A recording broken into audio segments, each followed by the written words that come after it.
देश के पूर्व प्रधानमंत्री चौधरी चरण सिंह को उनकी पुण्यतिथि पर मुख्यमंत्री मनोहर लाल ने किया याद। ट्वीट संदेश में कहा, उन्होंने अपना संपूर्ण जीवन गांव, गरीब व किसानों के लिए किया समर्पित।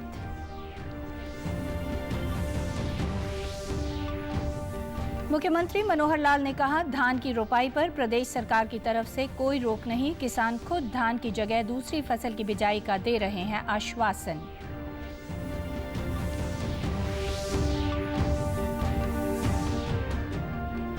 टिड्डी दल को लेकर भिवानी कृषि विभाग अलर्ट। प्रत्येक उपमंडल पर बनाया कंट्रोल रूम। किसान भी लगातार कर रहे हैं निगरानी।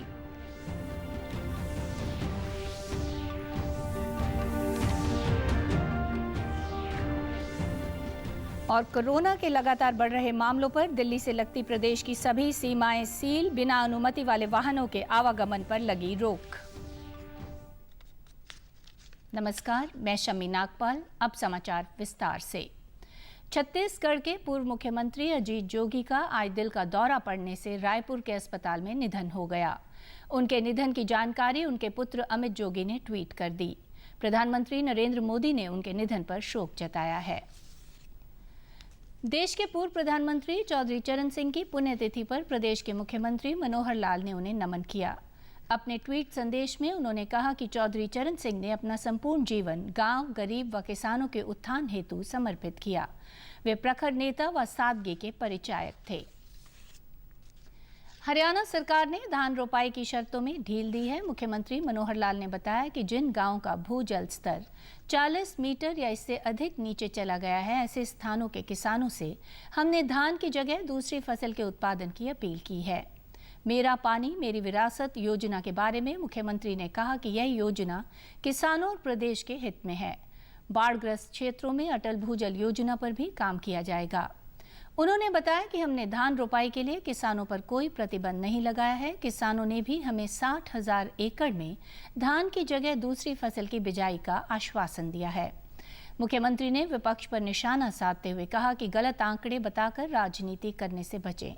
मुख्यमंत्री ने कहा कि किसानों की फसल का भुगतान जारी है। प्रदेश में टिड्डी दल के हमले पर मुख्यमंत्री ने साफ कहा कि हमने इस मामले में पूर्ण प्रबंध किए हुए हैं। हम भी किसानों के हितैषी हैं और जो भी कोई बात, जो कोई योजना हमने बनाई है वो किसानों के हित के लिए है, पूरे प्रदेश के हित के लिए है। कि पानी का जो संकट गहराता जा रहा है, इस पानी के संकट को ध्यान में रखते हुए ये योजना आज ही बनाई, ऐसा नहीं है। पहले भी हर वर्ष इस बात की चर्चा चलती थी। पिछले वर्ष भी हमने योजना बनाई थी और उसमें हमने अपील की है कि जहां पानी बहुत गहरा चला गया है, 40 मीटर या इससे ज़्यादा गहराई हो गई है, वहां कृपया धान बोने से जितना परहेज कर सकते हैं। उसमें हमने ज़्यादा नहीं है, पहले खेप में तो यही कहा था कि 50% अगर नहीं बोएंगे तो ठीक रहेगा। बाद में 2 एकड़ तक का धान बोने की हर किसी को छूट दे दी है। अगर छोटा किसान है तो 2 एकड़ का धान वो बो सकते हैं। इसके बाद जो बाढ़ग्रस्त एरिया है वहाँ भी हम योजना बना रहे हैं कि वहाँ पानी का लेवल कैसे ऊंचा उठे और बोर करके रिचार्जिंग के तरीके, खास करके अटल भूजल योजना, उस योजना पर हम काम कर रहे हैं और उसमें बाढ़ का पानी ज़मीन के अंदर रिचार्जिंग के कारण से उसका लेवल कैसे उठे, इसका हम करेंगे। एक ही बात का आश्वासन दिलाता हूं मैं कि कोई भी एकड़ किसी का भी खाली नहीं छोड़ने दिया जाएगा। जो संभव होगा अल्टरनेटिव फसलें बोने के लिए जो फसल उसमें उपयोगी होगी वहाँ पर वो बोने के लिए हम उनको सहायता भी करेंगे। उनको 7,000 रुपये का प्रति एकड़ के हिसाब से मुआवजा मिलेगा और प्रधानमंत्री फसल बीमा योजना में ऐसी सब फसलों का जो बीमा है वो भी सरकार कराएगी। प्रदेश में कोरोना संक्रमण के बढ़ते मामलों को देखते हुए दिल्ली फरीदाबाद बॉर्डर अब फिर पूरी तरह से सील कर दिया गया है।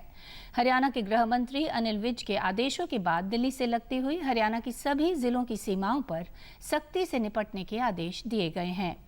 आदेश मिलने के बाद पुलिस ने बदरपुर बॉर्डर पर सख्ती भी दिखानी शुरू कर दी है। बिना अनुमति वाले वाहनों के आवागमन को रोक दिया गया है और सभी वाहनों की गहनता से जांच की जा रही है। यहां तक कि दिल्ली से लगने वाले कच्चे रास्ते भी बंद कर दिए हैं। ध्यान रहे कि गुरुवार तक फरीदाबाद में कोरोना संक्रमितों की संख्या 350 पार कर गई थी। वहीं अब तक 7 लोग जान गंवा चुके हैं। गृह मंत्री के आदेश के बाद है आज जो ज़्यादा सख्ताई हुई है वो होम मिनिस्टर साहब के आदेश के बाद है, लेकिन नॉर्मली भी हमारी जो है वो देखते हैं कि अननेसेसरी तो नहीं जा रहा है, अननेसेसरी मूवमेंट को तो हमने कम कर रखा है वैसे भी। आधिकारिक रूप से बॉर्डर सील कहा जा सकता है? हाँ, आधिकारिक रूप से बॉर्डर सील है। हरियाणा में टिड्डी दल के आने की सूचना पर भिवानी जिले के किसान अलर्ट हैं। सरपंचों ने किसानों के साथ व्हाट्सएप ग्रुप बनाए हैं ताकि टिड्डी दल आने की सूचना तुरंत प्रशासन को दी जा सके। यही नहीं, टिड्डी दल को भगाने के लिए विशेष तौर पर ग्रामीण तेज ध्वनि पैदा करने वाले वाद्य यंत्रों की भी व्यवस्था कर रहे हैं। टिड्डी दल के आने की संभावना को लेकर राजस्थान से प्रदेश के लगने वाले जिलों में अलर्ट घोषित किया गया है। प्रत्येक उपमंडल स्तर पर नियंत्रण कक्ष भी बनाया गया है। किसानों को कहा गया है कि अगर टिड्डी दल दिखाई दे तो तुरंत सूचना दें। जिला कृषि अधिकारी डॉक्टर सुरेंद्र ने बताया कि टिड्डियों की रोकथाम के लिए कीटनाशकों का भी प्रयोग किया जा रहा है। उधर किसान टिड्डी दल के आने की सूचना से परेशान हैं। उनका कहना है कि अभी कोरोना से ही राहत नहीं मिली थी, अब टिड्डी दल ने और परेशानी बढ़ा दी है। हालांकि किसान अलर्ट हैं, उनके द्वारा टिड्डी दल से निपटने के लिए दिन रात निगरानी की जा रही है। एक नियंत्रण स्थापित कर रखा है जिसका नोडल अधिकारी मेरे को बनाया गया है और मेरा नाम सुरेंद्र कुमार है और मेरा मोबाइल नंबर है 94 667 40 306 है। यदि किसी भी किसान को किसी भी गांव में ऐसा लगे कि टिड्डी आ रही हैं, उड़ रही हैं, तो तुरंत संपर्क करें। खंड स्तर पर भी हमने खंड अधिकारियों की ड्यूटी लगा दी है, जैसे तोसाम, बुआनीखेड़ा, भिवानी, लोहारू, बहल, सिवानी, वहाँ भी हमने कंट्रोल रूम स्थापित कर दिए गए और हर पंचायत के सरपंच को, पंचायत के मेंबर को, उनको भी हमने अलर्ट कर रखा है। इसका इतना भारी नुकसान होगा, जब हम 14-15 साल के थे उस टाइम देखा करते, ये टिड्डी आती तो रात ऐसी हो जाती जैसे काली आंधी आ गई और जिस दरख्त पे बैठ गई, जिस फसल पे बैठ गई, उसका एक पत्ता नहीं छोड़ती थी। और जहाँ ये बैठती थी, हमारे बुजुर्ग बताते थे, बैठने के बाद में एकदम 100 अंडे देती है और उठते ही वो अंडे फूट कर उससे बच्चे पैदा हो जाते हैं। ये सबसे ज़्यादा खतरनाक है ये किसान के लिए। और टिड्डी भगाने का ग्राम सभा ने सब ने अच्छा बढ़िया प्रोग्राम कर रखा है। ध्वनि की आवाज़ से भगाने का प्रोग्राम है और यही सुविधा हमारे पास। तो कुछ तो जमींदार मार दिए कोरोना में और कुछ ही भी ये टिड्डी आने वाली है। जमींदार क्या बचेगा, या टिड्डी तो सबका एक उधार देगी, कुछ नहीं बचेगा। जमींदार को ऐसा बढ़िया उपाय करा जाए जो सरकार मदद करे। प्रधानमंत्री नरेंद्र मोदी के आह्वान पर करनाल जिले के 2 लाख से अधिक लोगों ने आरोग्य सेतु ऐप को डाउनलोड किया है। ऐप डाउनलोड करने में करनाल जिला प्रदेश भर में पहले स्थान पर है। उपायुक्त निशांत कुमार यादव ने बताया कि सरकार ने कोविड-19 का दृढ़ता से मुकाबला करने के लिए आरोग्य सेतु ऐप की शुरुआत की है। जिला करनाल में 2,08,403 लोगों ने इसे डाउनलोड किया है। सिविल सर्जन अश्विनी कुमार ने इस बारे में बताया कि अपडेट रहने के लिए इस ऐप को नियमित रूप से चेक करें और लॉकडाउन के नियमों का पालन करें। जुंडला गांव के मनोज पटवा ने बताया कि यह ऐप लोगों को कोरोना वायरस के संक्रमण में जोखिम का आकलन करने में सहायक साबित हो रहा है। कि जो भी सरकार के द्वारा इसमें शर्तें दी गई हैं कोरोना के संबंध में, जो भी जानकारियां दी गई हैं, उनका हम सब पालन करें। इसी संदर्भ में एक इम्पोर्टेंट चीज़ है आरोग्य सेतु ऐप का। करनाल जिले में अब तक 2,08,000 लोगों ने आरोग्य सेतु ऐप डाउनलोड की है और 1,11,000 लोगों ने अपना सेल्फ असेसमेंट भी डाल दिया है। तो उसमें मेरा आप सबसे आग्रह रहेगा कि आरोग्य सेतु ऐप डाउनलोड करें और उसमें सेल्फ असेसमेंट भी फिल इन करें। तो आरोग्य सेतु ऐप आपके लिए, उन लोगों के लिए ज़्यादा ज़रूरी है जो ओवर एज हैं, 60 ईयर्स एंड अबव हैं, या जो छोटे बच्चे हैं। उनका यदि आरोग्य सेतु ऐप सिम्टोमेटोलॉजी के हिसाब से पूरा फीड किया जाए तो उससे हमारे पास उसकी मोबाइल नंबर और वो सारा डाटा आ जाएगा। यदि ज़रूरत होगी तो हम उसको स्पेशल एम्बुलेंस भेज के उसका वहाँ टेस्टिंग की ज़रूरत है तो हम करवा सकते हैं। अगर हम देश से सच्चा प्यार करते हैं तो हमें आरोग्य सेतु जो है ऐप करनी चाहिए, क्योंकि इससे पता लग जाता है करने से कि हमारे इसमें कितने को कोरोना है और कितने को नहीं है। अगर हमें आरोग्य सेतु को ऐप को डाउनलोड करते हैं तो हम अपने पूरा डाटा इसके अंदर डालते हैं कि हम स्वस्थ हैं। तो अगर इससे पता लग जाता है कि हमारे देश के अंदर कितने करोड़ स्वस्थ हैं और प्रदेश से जुड़ी खबरों को विस्तार से जानने के लिए आप हमारे साथ फेसबुक, ट्विटर और यूट्यूब के माध्यम से भी जुड़ सकते हैं। हमसे जुड़ने के लिए आप हमारे सोशल मीडिया हैंडल को फॉलो कर सकते हैं। कुरुक्षेत्र के सांसद नायब सिंह सैनी ने कहा है कि भारत सरकार के स्वदेशी अपनाओ अभियान के तहत बन रहे खादी उत्पाद ग्रामीण क्षेत्र की अर्थव्यवस्था को सुधारने के लिए बड़ा कदम साबित हो रहे हैं।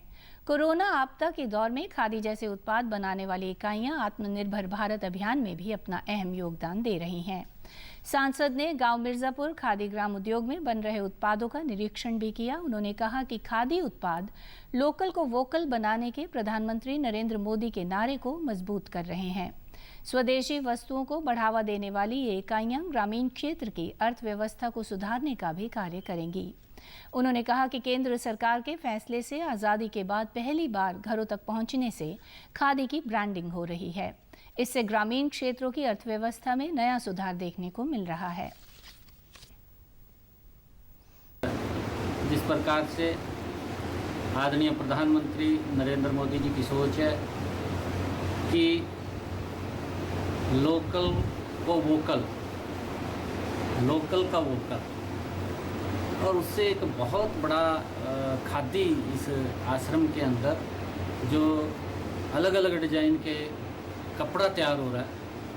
और मैं ये अपील भी करना चाहूँगा कि हम सब उस आह्वान को स्वीकार करते हुए जो खादी का कपड़ा बन रहा है, बहुत डिजाइन के अंदर बन रहा है, बहुत सुंदर बन रहा है, अच्छा बन रहा है, उसको अपनाएं ताकि अपने लोकल को हम बढ़ावा दे सकें। प्रधानमंत्री किसान सम्मान निधि योजना के तहत 2-2 हज़ार की नकदी की किस्त पाकर किसानों में खुशी की लहर है। कैथल जिले के कृषि अधिकारी डॉक्टर दिनेश शर्मा ने बताया कि योजना के शुरू होने से अब तक जिले के किसानों को 5 किस्तों के रूप में धनराशि वितरित की जा चुकी है। उन्होंने बताया कि योजना का लाभ उठाकर किसान बहुत खुश हैं। मलिकपुर और नागल गांव के किसानों ने बताया कि योजना का उन्हें काफ़ी लाभ मिल रहा है। इसके लिए वे प्रधानमंत्री नरेंद्र मोदी के प्रति आभारी हैं। किसानों ने बताया कि योजना के तहत मिलने वाली धनराशि से वे खाद और बीज खरीदकर अगली फसल की बिजाई कर सकेंगे।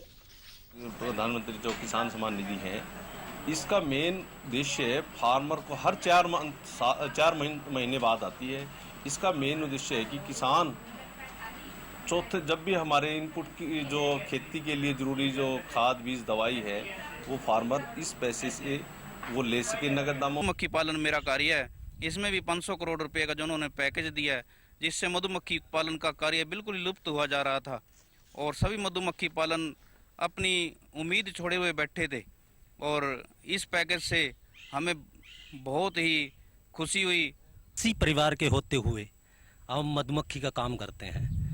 कई बारी मधुमक्खी में महामारी आने के कारण मधुमक्खी मर भी गई हैं और कुछ सरकार की अच्छी नीतियों के कारण हम दोबारा से ये काम करने लगे हैं। तो ये प्रधानमंत्री जी ने 500 करोड़ का पैकेज दिया, इसके लिए हम प्रधानमंत्री का दिल से धन्यवाद करते हैं। पिछले एक सप्ताह से भीषण गर्मी की मार झेल रहे प्रदेशवासियों के लिए राहत भरी खबर है।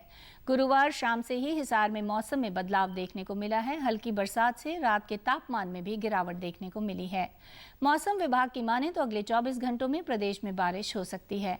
हरियाणा कृषि विश्वविद्यालय के कृषि एवं मौसम विभाग के प्रमुख मदन लाल खिच्चर ने बताया कि 31 मई तक प्रदेश में जगह जगह बरसात की संभावना है। इससे लगातार बढ़ रहे तापमान में भी गिरावट देखने को मिलेगी। जींद स्थित चौधरी रणबीर सिंह विश्वविद्यालय में भौतिक विभाग की छात्राओं ने बोरोसिलिकेट ग्लास बनाने में सफलता हासिल की है। उनके शोध को नीदरलैंड के journal of non crystalline solid में प्रकाशित होने का अवसर मिला है।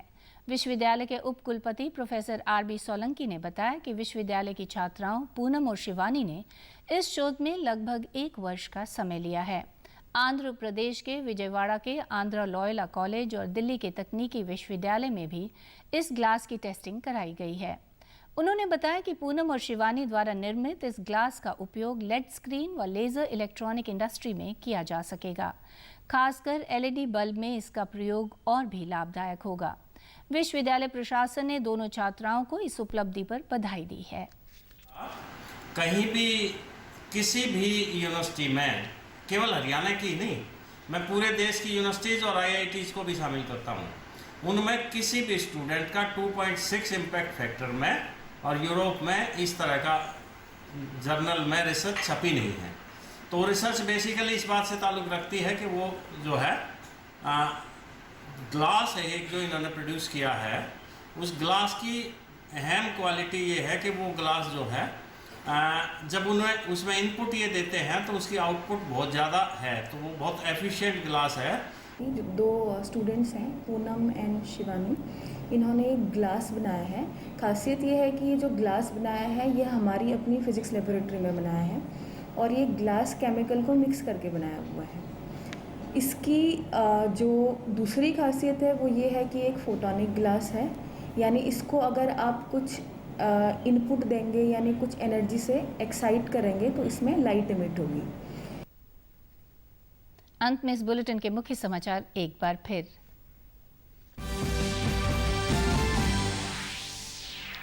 देश के पूर्व प्रधानमंत्री चौधरी चरण सिंह को उनकी पुण्यतिथि पर मुख्यमंत्री मनोहर लाल ने किया याद। ट्वीट संदेश में कहा, उन्होंने अपना संपूर्ण जीवन गांव, गरीब व किसानों के लिए किया समर्पित।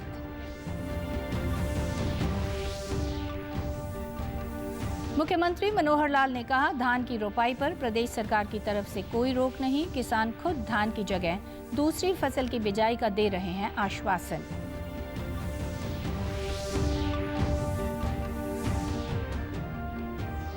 टिड्डी दल को लेकर भिवानी कृषि विभाग अलर्ट, प्रत्येक उपमंडल पर बनाया कंट्रोल रूम, किसान भी लगातार कर रहे हैं निगरानी।